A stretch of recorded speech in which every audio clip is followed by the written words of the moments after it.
JUI का सिंध अमन मार्च हैदराबाद पहुंच गया। JUI के मरकजी रहनुमा मौलाना राशिद महमूद सुमरू की क़यादत में पहुंचने वाले मार्च की शिरका का हटड़ी बाईपास पर इस्तकबाल। कारकुनान की बड़ी तादाद ने मार्च का इस्तकबाल किया।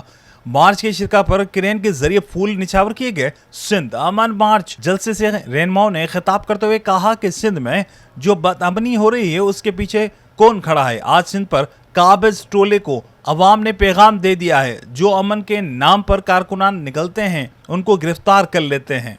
75 साल हो गए, आखिर कब तक हम बर्दाश्त करेंगे। मुल्क कलमे के नाम पर बना कभी इस्लामी निफाज ना हो सका। इस मुल्क की पहली काबीना का वजीर खारजा कादियानी तैनात किया गया।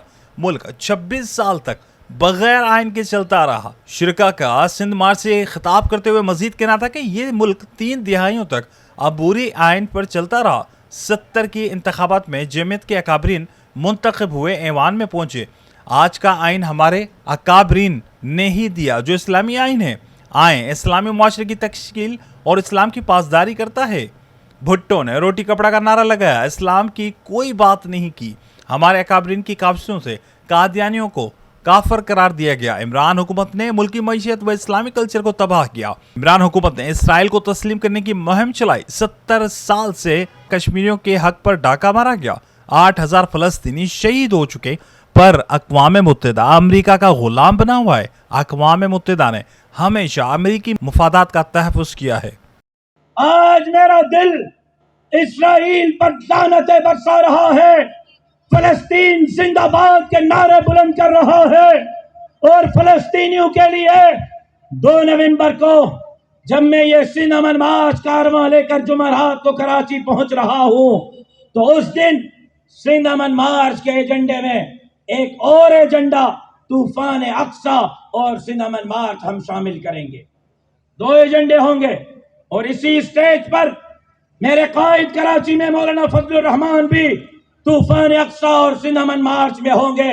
तो किबला अव्वल से बैतुल मुक़द्दस से मेहमान आ रहे हैं, किबला अव्वल के चौकीदार आ रहे हैं, वो भी कराची सिंध अमन मार्च और तूफान अक्सा में होंगे।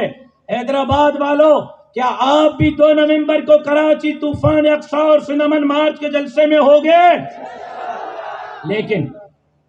लेकिन फलस्तीनियों को पैगाम देने के साथ साथ, इसराइल पर लानतें बरसाने के साथ साथ, मेरे सहाफी भाइयों, मेरा सिंध भी तो कोई फलस्तीन से कम नहीं।